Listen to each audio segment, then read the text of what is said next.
can't control my teammates, you know? I'm just one person, but we're playing as 5. And when we are stuck in some macro, it's really hard to fix.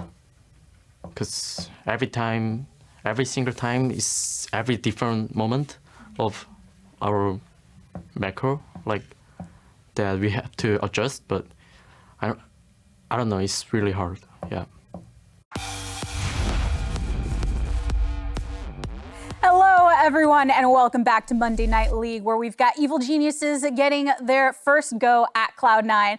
I'm a little taken aback because Bang coming with some strong words. Sad quote. Yeah. Bang's a happy guy. That kind of made me sad. It was not a ring endorsement either of... I cannot control my teammates. Yeah, I'm just one guy. Anytime you start with a team game and your phrase is, I'm just one person, it's not a great environment probably. Well, I mean, the good part is, yeah, his role on the team is probably not controlling them, so it's okay that he can't. True. Hopefully that turns into something more of like, I can predict my teammates or we feel better. So. We're on the same page. Yeah, it's a new roster. They come from previous teams who have a lot of history, so we're going with a mashup of 3 regions play styles in one team, so yeah. I understand that there's some growing pains there. And speaking of history, let's go ahead and revisit some of the points that we talked about at the top of Monday Night League, including the fact that Blaber and Svenskeren are facing off once again, but with different levels of rosters surrounding each of them.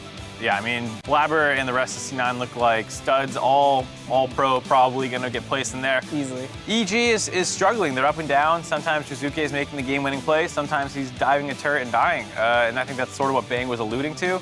And Svenskeren it feels like from what I see of him, a very team-oriented player. And so if someone suggests a bad idea, but he knows he should follow it, he will follow it. And so it's one of those things where some people are on the same page and prepared. Some people are trying to drag Jiizuke back, and it feels like it's kind of stuck in between the two of being like an all-out, all-aggressive, all-the-time team, and we're trying to be a little bit more thoughtful.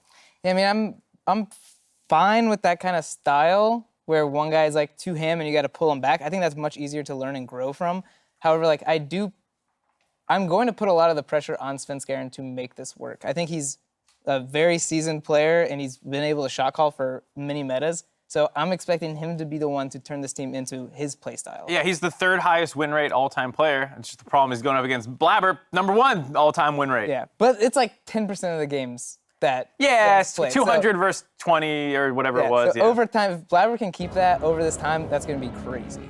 Oh man, but it looks like we are getting right into our second game of Monday Night League. Evil Geniuses and Cloud9 taking one another on. So let's head into Champion Select. Again, this is the match that people are waiting for to see if Cloud9 can remain undefeated throughout Week 4. We've seen some other undefeated teams lose in Western League of Legends this week. G2 going 0-2 over in the LEC, and earlier tonight in Academy, the undefeated Dignitas Academy also fell to Golden Guardians. Congrats to Raz, my friend on coaching that team. Raz is a good dude. But now, we're going to see if Cloud9 can retain that undefeated throne. Yeah, and I mean, they were feeling pretty confident about it. I think, in the interviews going into the TSMC9 matchup, that was the one that they were most focused on. And sometimes when you get too focused on who you believe is going to be your toughest opponent, you can overlook someone. You can create the situation where it's a bit of a trap game. And I do think that you cannot underestimate Evil Geniuses. They have had some ups and downs. I do think Bang has been consistent, though. If Jiizuke and Svenskeren put together a really strong game, it's not beyond belief that they could take down C9 by any means. EG feels like one of the biggest wild cards in the LCS right now, and I don't mean that in the term where it's sometimes used derogatorily to refer to teams from smaller regions, but I mean it in terms of you don't know what's going to happen. This is a team that is CLG's only win, and this is also a team that then beat Immortals when they were on a hot streak and were looking really good.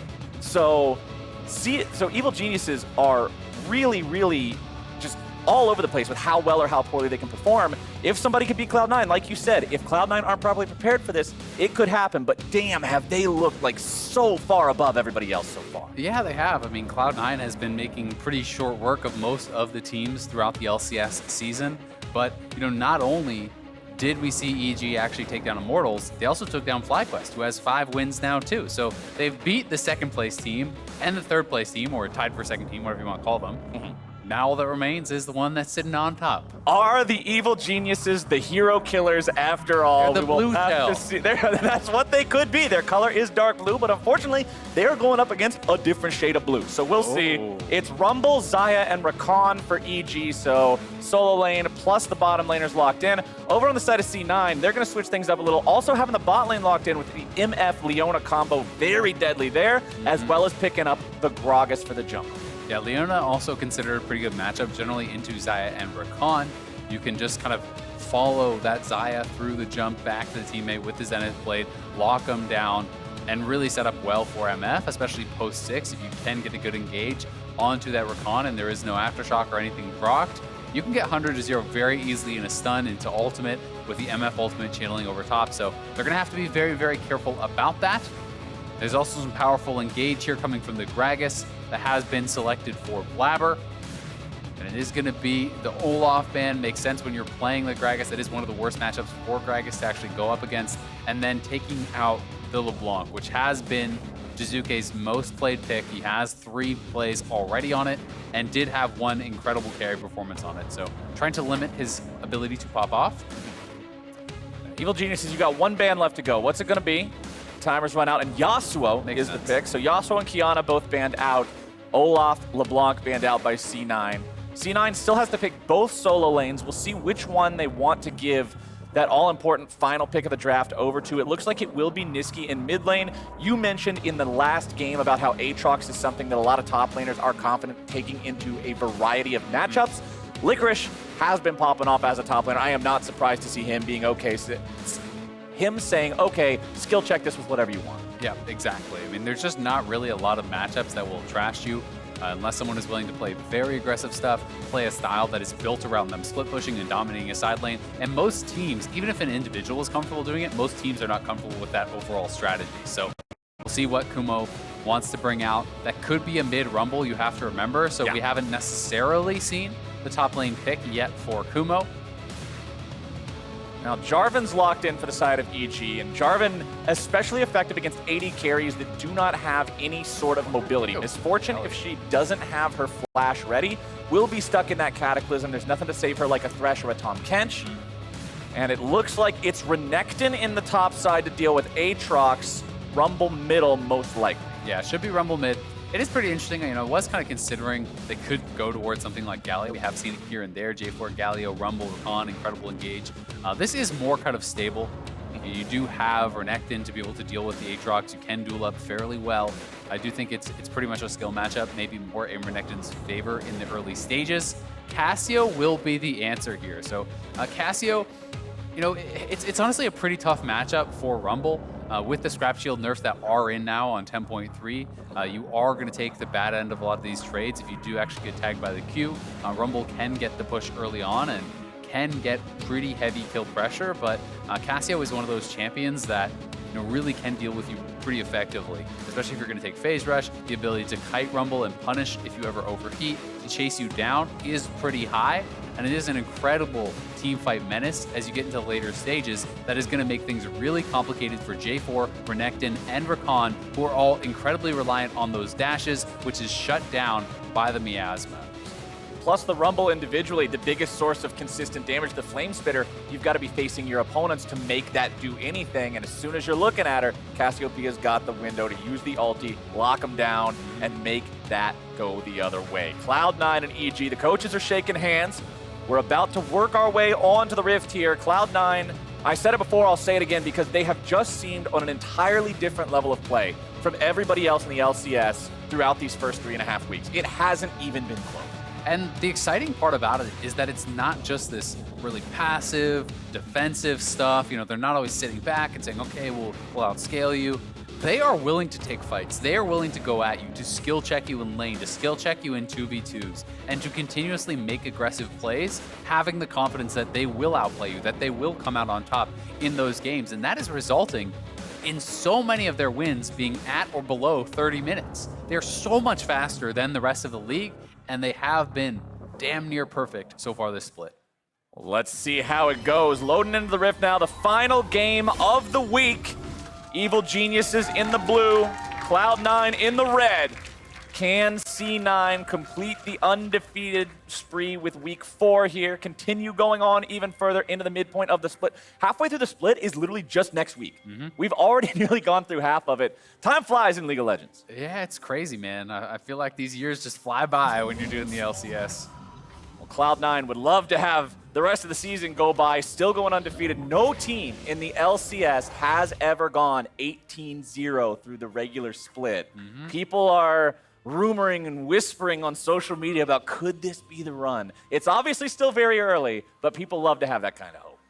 I got a question for you. You know when Okay, you're what do you pitching a got? perfect game, you're not supposed to reference the perfect game, you're not supposed to talk about it? Yeah. So does everyone talking about a potential 18-0 jinx it and therefore guarantee that they won't go 18-0? Well, we can't answer that yet because we have to wait and see. Yeah, See, but this what's is your some- prediction? No, well, I'm not an analyst. I don't do fortune- predictions. You're the analyst. fortune over here. teller, What's you your know? prediction?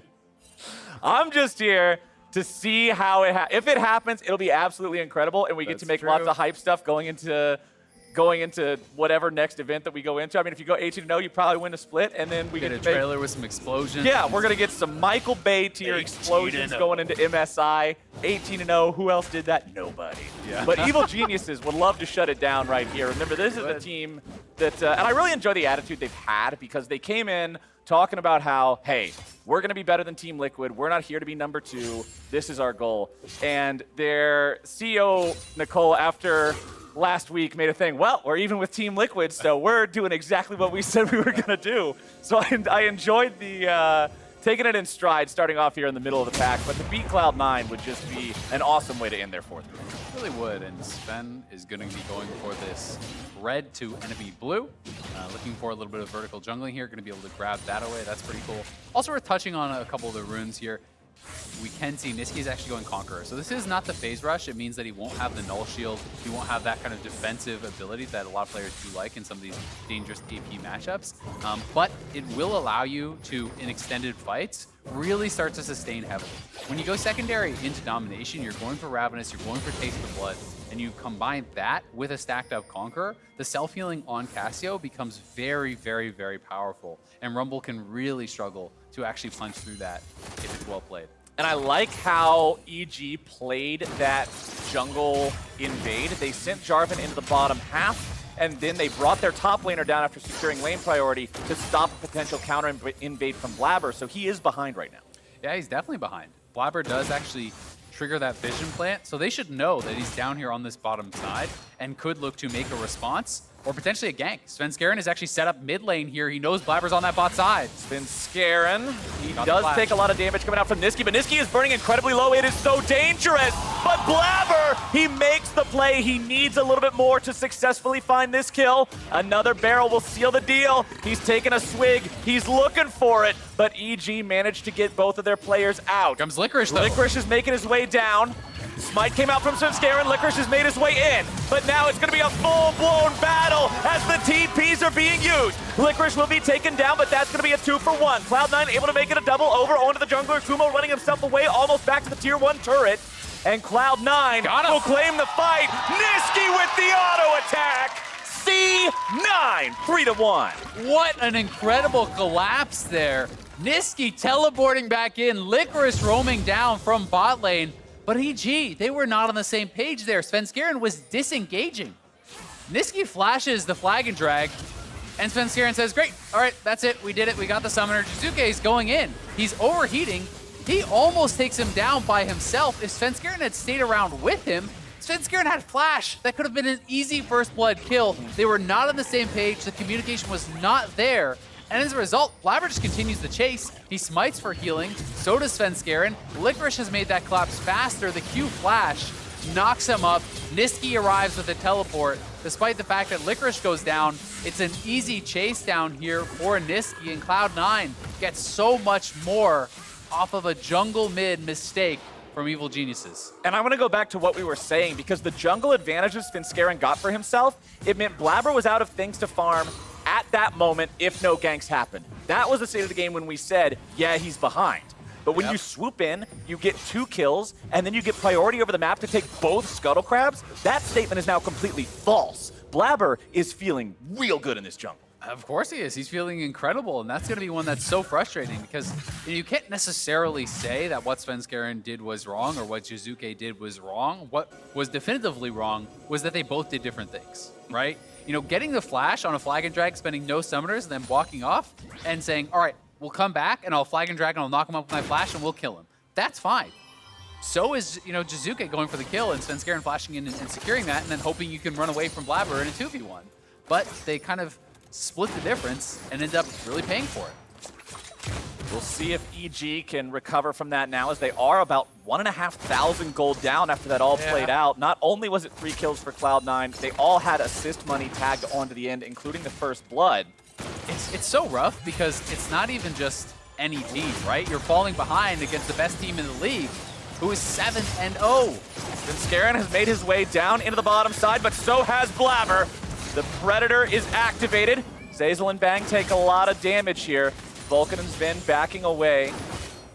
Neither one of them too worse for wear, honestly. Yeah.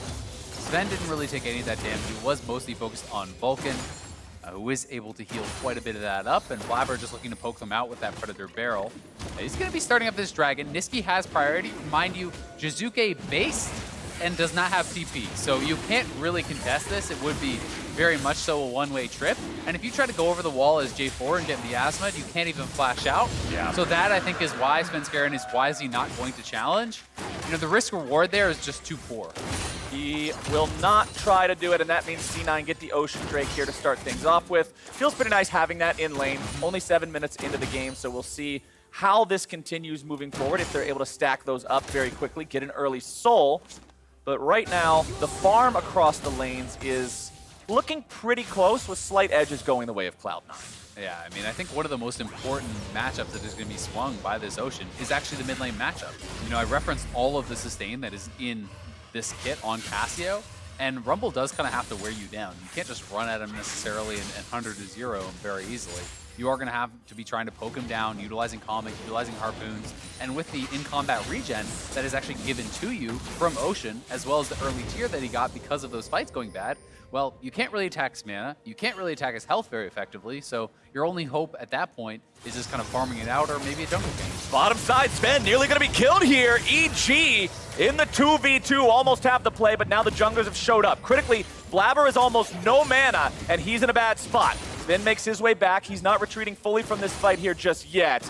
Nobody's going to die on either side. Yeah, very close though. And Jiizuke was roaming down, did have Equalizer, but he will back off. Really nice body slam from the disengage there from Blaber to actually prevent the flag and drag stun from connecting. Nisqy just shoving mid lane here, and it would have been a really risky play for Jiizuke to look for, despite the fact that he had ultimate, so it will be another disengage, but Cloud9 extending advantages. You know, they are winning in farm. They do have those early kills in the Dragons, so not feeling like they need to force anything too hard.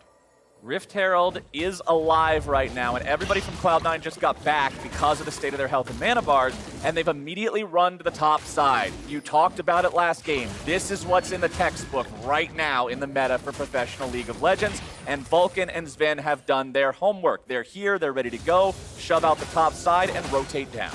Yep, both teams, though, matching. We can see that both sides have made the move. Xayah Rakan moving up here. For Bang and Zeyzal, so they are ready to contest if C9 does start it up. Critically though, 3 members on EG, only level 5. All 3 of them are very close. Okay, Svenskeren just now hit 6, but Zeyzal and Bang would love to have those ultimates before a team fight. They'll probably get it here, pushing up. And I do think they want to have the opportunity to contest, because you can actually see on the minimap, it is Renekton running straight up mid lane, but will they be here in time?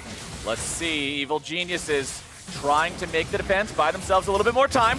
Licorice over the wall, he's found his way onto Svenskeren, but Svenskeren's going into the pit now. Cataclysm comes down, there goes your Rumble. Ulti's been grabbing the kill onto Svenskeren, as now the rest of EG back themselves away. Will this fight go any further? Cloud9 seem to not be interested in chasing it. They got themselves the Herald, they got themselves a kill. Yep, they got everything they wanted. Neither jungler, I believe, able to actually smite that away. I think it just died to MF's ultimate.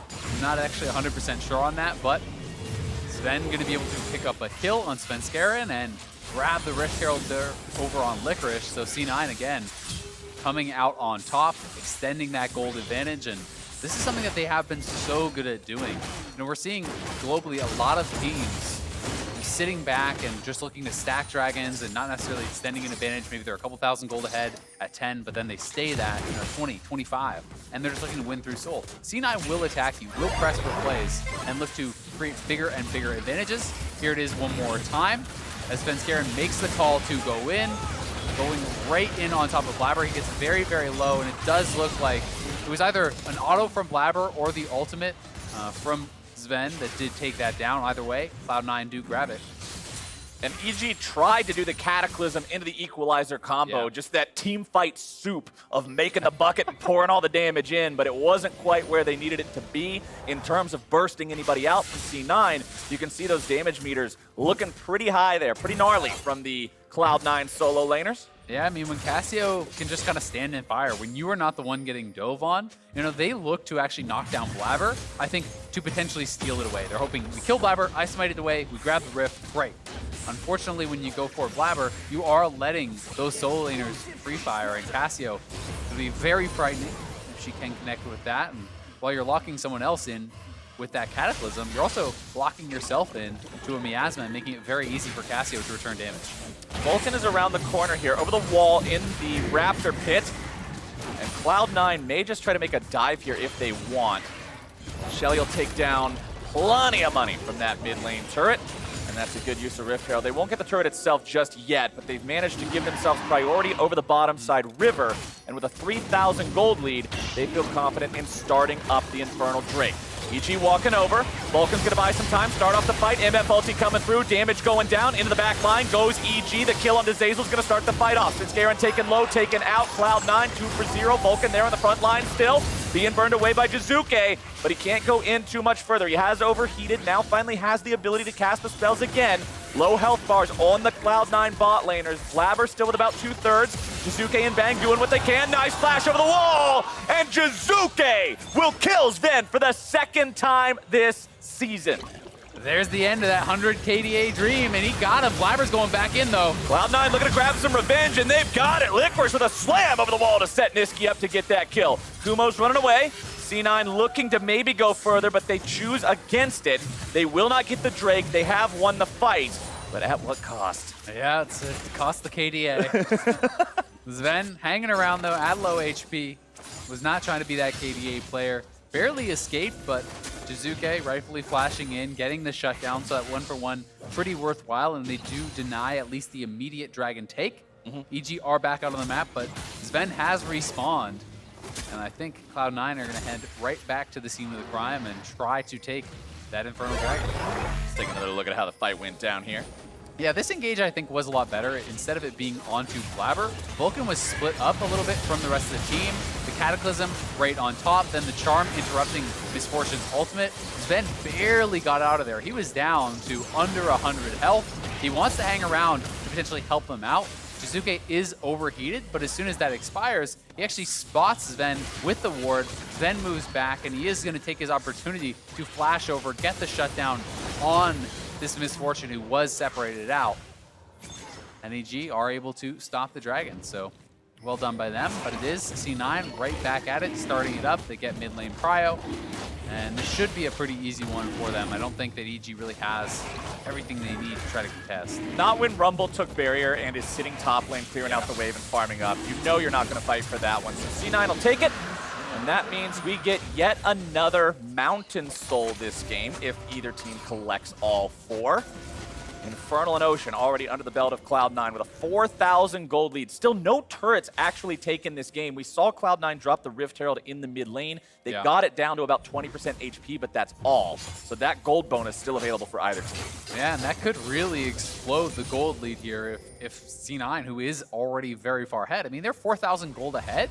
Usually you only see those kind of advantages early on through turret takes, right? You won some fights, you took some turrets, so if they win another fight, it is going to be a very risky one. If EG decide to make a stand at perhaps the next Rift or the next Mountain Dragon, and it goes bad, you could not only lose that, but lose multiple turrets and then be incredibly far behind. So EG is going to really have to pick and choose where they stand and fight.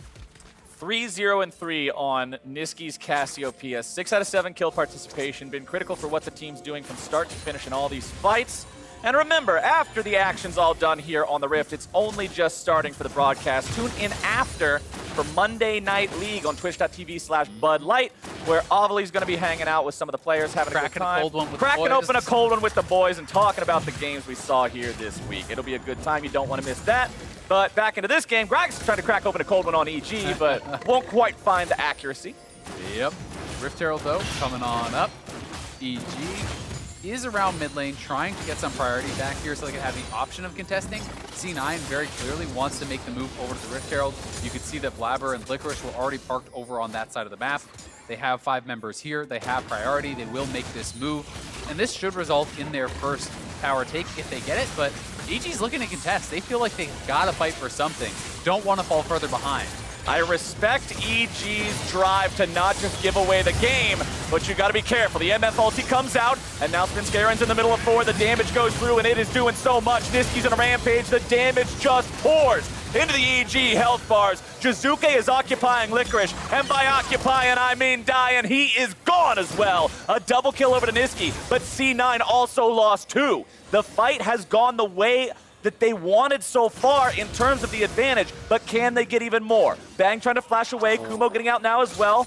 With Vulcan not hitting the Zenith Blade, that means Bang survives. C9 win the fight, but it's not perfectly clean. They lose Blaber, they lose Nisqy, and that's some shutdown gold, importantly, in the EG pocket. I've got to give a lot of credit to Jiizuke, who, while he was losing that 1v1, had the presence of mind to look over to the team fight to get a good ultimate that allowed the rest of his team to win their fight. So, you know, this was the engage from Vulcan. They decide to make the turn. Licorice is zoning out Jiizuke, does go over on him. Svenskeren flashes in with the knockup onto Nisqy, and then note that equalizer from Jiizuke. He's given his life for the team, but the equalizer is across multiple members. It gets them those 2 kills. Those players from C9 were roasted up by it, so it gave a shot to his teammates to win that fight. Unfortunately for them, they are not able to take it down, and C9 still goes up a member and gets that Rift Herald, which should be an easy cash in on a turret. Right, you could drop that in the mid lane very easily. It's within 1 charge's death. It's within 2 auto attacks death range. So not even sure you would want to spend it on that, considering you can get more value elsewhere. Yeah, they might want to hold on to it, but it's going to expire fairly soon. So I think we're going to see them probably drop it mid, look to crack that turret, which makes it even harder for EG to have mid lane control. And then you utilize that additional mid lane control that you've gotten to get yourself that 3rd dragon, which is coming up in a minute. So that's kind of what I'm expecting here from C9. We'll see what they decide to go for, though. Blaber is out on the map, has that Rift Herald ready to go. No stopwatch in his inventory. Importantly, both of the stopwatches in the Cloud9 item selections have been used already. Over on the opposite side, none available either. So that means both teams don't have those get-out-of-jail-free cards once somebody goes into these team fights, which we've seen be very chaotic so far between Cataclysms, Equalizers, Petrifying Gazes. There are so many tools on both sides to just create havoc in these 5v5s. One of the most concerning things, too, for this game, you know, from the Evil Genius side, is actually where the gold is allocated. Every damage dealer, every main carry on C9 is so far ahead. You have, you know, nearly a 2,000 gold lead in the mid lane. You have plus 1,000 gold in the top lane, over 1,000 gold in the bottom lane for Zven. That means those carries are going to be significantly ahead in their itemization, but they are catching Nisqy. Nisqy's been trapped, and remember, he has no flash. The Conqueror's doing a lot of work keeping him healthy, and EG have overextended themselves way too far. Jiizuke tries to take someone with him, but he's going back to the spawn platform alone, and with 2 dead on the side of Evil Geniuses, Cloud9's feeling confident to look for whatever they want. They've got the opportunity to push up mid, enemy jungler and mid dead now for still another 10 seconds. 20 on Jiizuke means easy turret pickup. No Herald required. It's dropped now in the bottom side. Not quite yet. I saw the thing tick down. I thought he swapped back over to his trinket, but it was just the Drake damaging him. I got you baited. I got you baited. They didn't need it for bottom side either. Yeah, well, I mean, they got a couple of kills, so they're going to have a lot of priority. They can pretty much do whatever they want with it at this point. Will be their 3rd dragon. You see how damn tanky Nisqy can get. He had the Seraph's completion. That was very, very key. Also, all of the healing he has, because he's been in a lot of fights, he should have very likely a fully stacked Ravenous. So it's actually 4 out of 5 stacks already. You know, he has the Conqueror healing coming through, Taste of Blood, and all the healing that is in that kit. Was able to just absorb so much. So this, I think, is a pretty good play. They knew that Flash was down for Nisqy, so the Equalizer comes across, it is placed well, in goes Stun. You would think you'd be able to burst him down, but because of that defensive shield, because of all the self-healing, Nisqy withstands it, and Jiizuke really had no way out, so he tries to turn around and get a kill and maybe stop them from getting something more. I can understand the thought process. Hey, immobile carry, no flash, he's alone, let's go after him. Yeah. But the only source of damage that can follow you up is an Equalizer from your mid laner who's 1,500 units away. He's not a Felios. He can't contribute with auto attacks or anything from that range. So you have to be careful and mindful of just how far you want to extend yourself. It costs them a fight that turns into 2 turrets plus a Drake plus the kill money. And now Evil Geniuses find themselves really, really far behind. There goes Shelly. That'll take it up to a 7K gold deficit just shy of 21 minutes. And I think it's one of those things where sometimes you can lose track of how much you need to actually take someone down when they're this far ahead, right? Because, you know, you wouldn't necessarily always have a completed Seraphs at this point in the game. He has the additional levels, which gives him even more health. You know, there's so many things that you have to really be kind of tracking and calculating. And also, on almost every single play that they can make from this point is going to be a low percentage play. So you have to pick and choose. You can't just sit back and seed everything, or you will slowly bleed out and lose the game. So EG are going to try to swing for the fences, are going to try to look for those potentially game-winning plays. Get a kill, grab a bounty, maybe swing something around, get a dragon for yourself. So I can respect the effort, but there's not a lot of plays left for them in this game that are going to look very good because you're just so far behind. It's really, really tough unless your opponents make big mistakes. A 20% play looks really good when everything else is a 10% top. Yeah. And unfortunately for EG, that's just about the reality for where they're at in this game. Look at how dark this map is from their point of view. Everything being eclipsed by Cloud9 vision that is now being set up in the top half of the Evil Geniuses jungle. Baron is alive. There is so much sustained damage when you have a Cassiopeia on your team. It's very easy for Cloud9 to take this if EG aren't in a good position. So now they're tasked with this almost impossible job of staying alive while clearing out the Cloud9 vision, and C9 is having none of it. Exactly, and they also have explosive engage. So if you face check, you know, even as the Rakan, you can very easily get your dash interrupted by someone like Blaber flying in with a body slam flash, looking to start up those kind of fights. They have the Leona engage there too, so C9 just moving up, trying to push back the vision further and further and further. You can see, you know, it's kind of this line here all the way across that is going to be trying to encroach further and further into the EG territory. And EG has got to try to keep eyes on the Baron because you know from this disadvantage, if you lose Baron, it's lights out. Svenskeren level 10 compared to the level 14 Nisqy that he just walked by. That's not something he'll ever be able to engage on with any amount of safety. As Evil Geniuses do get the opportunity to clear out some of those wards. Everybody from C9 decided this was a good time to go back to base, restock on control wards, let everybody purchase, get back out onto the map. You can see those wards in the inventory of everybody except for Nisqy. He's not being a team player, but everybody else is going to go. And the other thing is, there's a lot less risky of an objective that C9 can go for. The Mountain Dragon is spawning in about 120. Baron still going to do a fair bit of damage to you. You don't have a true tank, right? So maybe, you know, with the damage amp that's coming out from Baron and you get poked down, Rumble does something special. Ground Dragon, not so risky. Licorice and Kumo passing by each other there, but with backup coming in for Evil Geniuses, Licorice has to head for the hills. All of EG coming to collapse now as Nisqy and Blaber have made their way down to the fight as well. Blaber's able to find a nice cast onto Jiizuke, bring him back. Miasma going to provide the opportunity for the DPS. Vulcan coming in from the side as the bullet time rains down. Cloud9 turn this fight around, and they won't pursue any further. They got what they came for. They've won the fight. Now they're clear out the vision. Now they'll set up for that Drake that you were talking about. Yeah, it could have been a lot worse, though, for EG. They do try the play. They lose one member, but you know, a lot more could have gone down. Nisqy just barely not able to actually connect his Q, get that poison over onto Jiizuke, which would have allowed him actually to chase him down and get that additional kill. And Kumo will be alive when the dragon does spawn, will have teleport, so maybe he can still try to look for something here. Because if you're this far behind and you give up the Mountain Soul, then even the potential picks become more and more difficult with all of that shielding that it is going to throw over towards Cloud9's way. And the game can be so hard to evaluate in these kinds of situations when you are choosing between those 15% and 20% plays like you talked about earlier. Your choices are between something that's bad and something that's worse because of the state of the game. And I really feel for players in those positions because it's a hard one to get your way out of. There's a reason most of the time when you're 8,000 gold ahead, you can turn that into a win. And C9 now with Mountain Soul are even closer to that enemy nexus.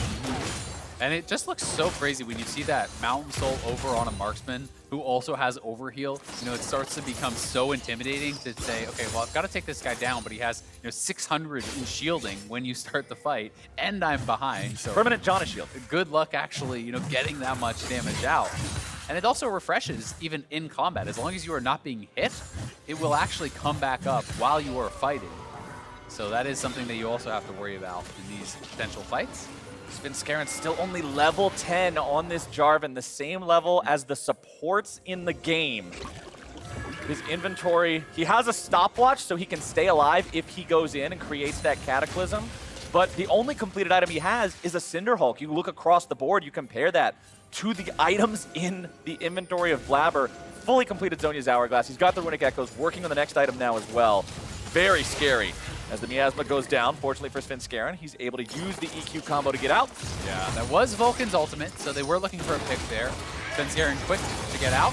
Here comes Zeyzal's ulti now. Vulcan on the front line, but the Stone Plate means you just cannot initiate on a Leona and get anything there. They went for the Misfortune as well, but weren't quite able to find it. And with that big Rakan ulti down, C9 are now very aware that EG's engage is lackluster at best. Yep, without that, and 3 pink wards in the area, it's so scary for AG to try to look for something. Kumo's not even with them, so I honestly think C9 could just start it up. It's pretty low risk when you do have that Cassio, but they have lost control of mid lane. So C9 is going to just try to look to clean this up. They don't want to take any potential 50-50. Zeyzal, he should be fine. Yeah, he's got the Blast Cone right next to him. Kumo, however, does not have a Blast Cone. Svenskeren has found his way onto Blaber, who drops the cask. He's using the stasis. He has no flash to get away. He's taken down. Nice shot from Jiizuke, but it's going to be a 1-for-1 so far, make it a 1-for-2. Kumo and Svenskeren are both gone. Licorice fighting 1v2 in the back line, does not even seem to care. Why would he? Equalizer dropped. All that's going to do is farm up a couple wolves, and C9 are just getting away with murder here. Yeah, they're so far ahead. That Death Dance getting so much work done for Licorice. When you're up levels, when you're up gold, the life steal becomes so difficult to actually deal with there. The Baron is going to be going Cloud9's way. And I think we're going to see the game end during this Baron. They are so strong right now and have just been dominating this game. Ooh, the ulti from Vulcan almost catching Bang out. Flashing away means he'll survive, but that's a critical summoner spell to not have available for what is likely your game defense. If this doesn't work, Cloud9 can run it all the way down mid. Let's take another look at how this fight started with Licorice and Kumo. Yep, Licorice gets jumped on by multiple members. Blaber comes around, and EG sees an opportunity, and this is a good opportunity to go for. They do get the initial kill. It is a 1-for-1 though, as Licorice has chased someone down, but he's still full health, and he's so damn tanky with that Death Dance. All the CDR he has, he's healing right back up. The Q into 2 autos, every auto is over 100 in healing, right? You just can't punch through that, so he's able to buy enough time for the rest of the members to get over there and help to take down Jiizuke. Gargoyle's Stone Plate finally completed onto Svenskeren, so he'll be a little bit tankier now when he jumps into these fights. Might be able to survive in his own Cataclysm. You can see Executioner's calling on Kumo, so he's got the ability to try to stop some of that healing if he's ever fighting the Aatrox, but there's just so many things to have to account for when you're up against a team that's 11,000 gold ahead of you. Nisqy and Zven putting in the DPS onto the turret to take it down, and it's Cloud9 who have now made their way onto the base of Evil Geniuses. 2 different lanes now being pressured at the inhibitor turrets. Zven will step up, throw some auto attacks through there. All you can really do is, if you're EG, you go for the Hail Mary. You have to hard engage on one side or the other, because if you sit back, you're just going to lose your base, and it's going to be over before you even fight. So they are going to try to engage on the bot side. There it is. Vulcan and Blaber on the front line, and Zven unleashes the bullet time. There's your Cataclysm into the back, but it's not going to do a whole lot of anything. Svenskeren is done so, and Kumo's going to follow shortly thereafter. Stasis keeps Zven alive. Cloud9 have all the tools they need to win this fight, and Licorice is taking it even further. Vulcan leading the charge, looking for the damage onto Bang. No flash, no dice. You're out of there, and that means inhibitor number 1 is under fire. Number 2 you can take if you want, but it's not really required. Jiizuke can't do anything, Zeyzal can't do anything, and Evil Geniuses will be the 8th team to fall to Cloud9. This team once again showing exactly why they are the standout in the LCS so far. Zven picks up another one onto Vulcan. Jiizuke tries to make one last valiant effort, but it's nothing but a double kill for the enemy AD carry. Svenskeren will try to stand against Nisqy, but the damage is too much. The Nexus, the only thing left to target. And C9 win it 1 second shy of 30 minutes in. Damn impressive from C9. They are looking very, very good this year. 1 win away from a perfect half split, but they're gonna be chasing that 18-0 dream, winning game after game after game. It feels like 30 minutes. That's the mark that they are shooting for almost every single time. And they are just performing really, really well. You know, EG did swing for the fences on some of these plays, did look to try to find ways to battle back into the game, but C9 was ready for it when they went.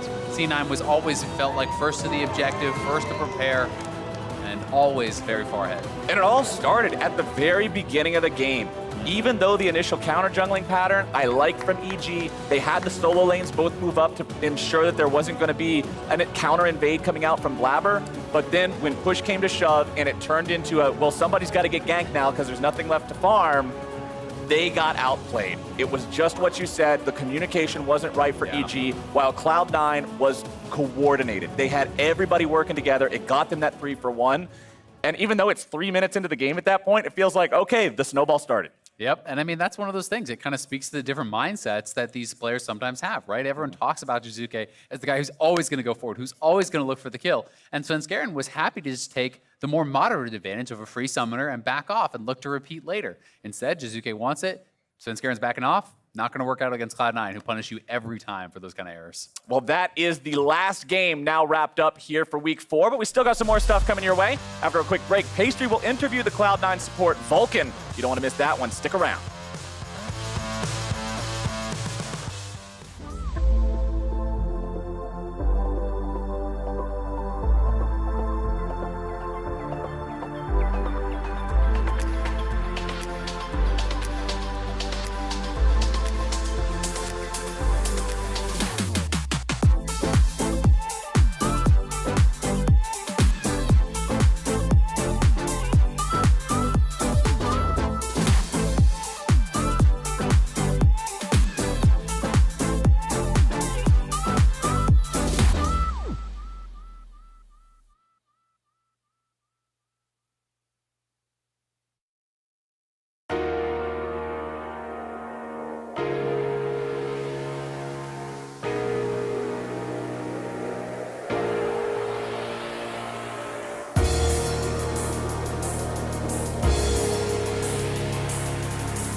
I'm here with the Vulcan after Cloud9's 8th consecutive win in a row. That game seemed pretty straightforward from what I was seeing. How did it feel in game? Honestly, early game with the mid jungle fight, last time they fought like that, it didn't go too well, so I was a bit worried there. But this time it went well for us, so I mean it was cool just AFKing bot and having my mid and jungle carry the game.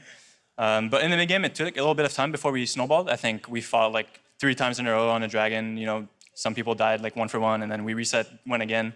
It took a little bit of time before we got just like in the mood, I guess, and then we started rolling them, and it went well after that. Yeah, still won under 30 minutes, so still pretty good for Cloud9. Was there anything extra about this game, having to play so many ex-Cloud9 members, given that you are the newest member of the team? I didn't really feel anything like that. I think my teammates really wanted to beat them just because, they've played together for so long.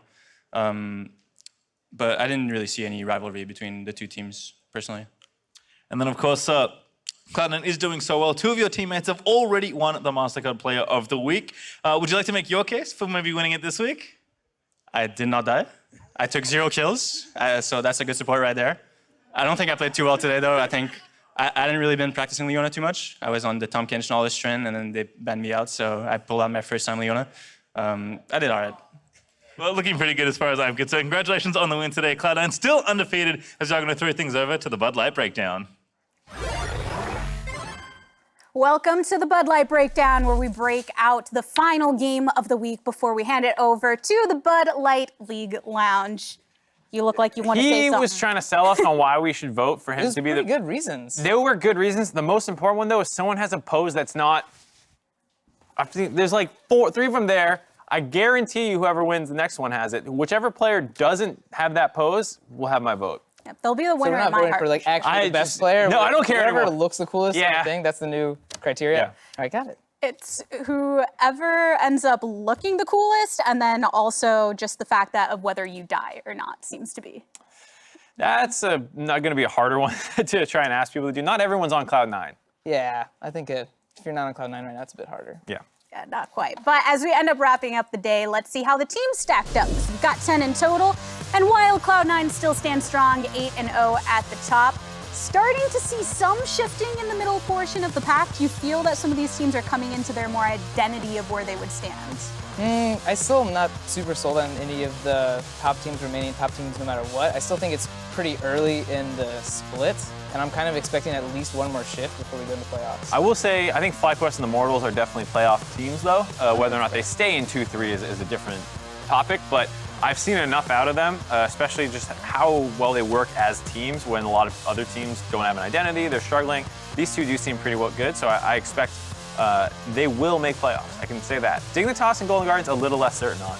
Yeah, I mean, I think right now the meta being like pretty team fight favored. I think these teams where they can actually group well together and move around without making huge errors. Yeah. I think that's why they're kind of in their position. So I'm curious when teams like start improving in the next couple of weeks, since we're going to be into the second half of the split, where that how far it can take them. Being that we did just see Evil Geniuses in action and still kind of in the bottom portion of the standings, do you see anything more as far as maybe some positives that they can lean into, or is it still consistency with, well, the inconsistency they're having with the performances?